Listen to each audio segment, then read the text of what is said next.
यशोदा जी ने अपनी वो सखी से कहा, सखी वो तो सखी कहती मेरा बेटा तो रोए जा रहा है, ठीक ही नहीं हो रहा, करूं क्या।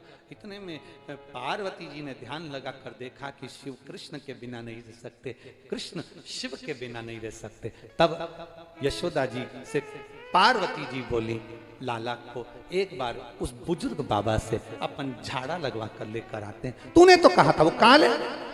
इतने में तुरंत पार्वती जी ने कहा, वो काल तो है परंतु वो सबके लिए काल नहीं है, किसी किसी के लिए वो महाकाल भी है, तुम चिंता मत करो। कभी कभी नींद की गोली ज्यादा खा लो तो व्यक्ति के प्राण भी जा सकते हैं, पर कभी कभी डॉक्टर भी लिख देते हैं कि नींद की गोली खाओ तो तुम्हारा स्वास्थ्य ठीक रहे। कभी कभी हमारे लिए गलत जगह पर जाना दुखदायी है, और कभी कभी किसी व्यक्ति के जीवन में थोड़ा सा ज्ञान देना सुखदायी बन जाए, सुखदायी। चलो बजा।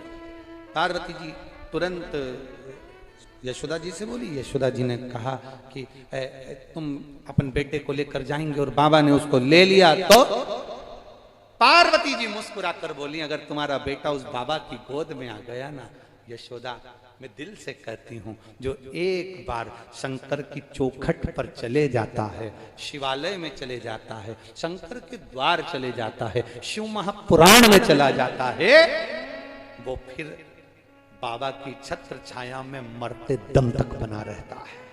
कुछ सहज है। जरा एक बार पूरी महाभारत को उठाकर देखिएगा। भगवान कृष्ण ने अर्जुन को, नकुल को, सहदेव को, भीम को, युधिष्ठिर को बारंबार कहा, भगवान शंकर की आराधना करो।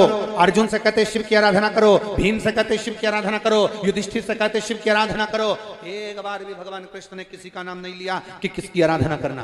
भगवान कृष्ण ने बोला तो केवल एक ही बात करी, शंकर की आराधना करो।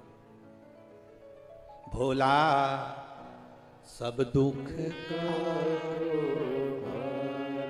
ओ भोला सब दुख। शिव आराधना में लग गए। बाबा ने दर्शन किए, लाला के गोदी में लिया, आनंद सुख का अनुभव हो गया। यशोदा जी ने कह दिया, पार्वती जी यशोदा जी से कहीं बाबा से कह दो यहीं रहे, जब तक रहेंगे तुम्हारा काना कभी नहीं रोएगा। भगवान शंकर से यशोदा जी ने कहा आपको यहीं रहना पड़ेगा।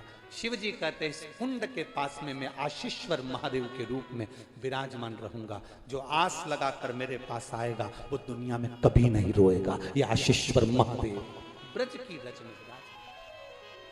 किस किस ने करें दर्शन? हाथ उठाओ जरा। नंदगांव के पास 1.5 किलोमीटर दूरी पर आशीश्वर वन में आशीश्वर महादेव। एक बार दोनों हाथ उठाकर बोलेंगे, बोल आशीश्वर महादेव की। हर हर। भगवान शिव विराजमान।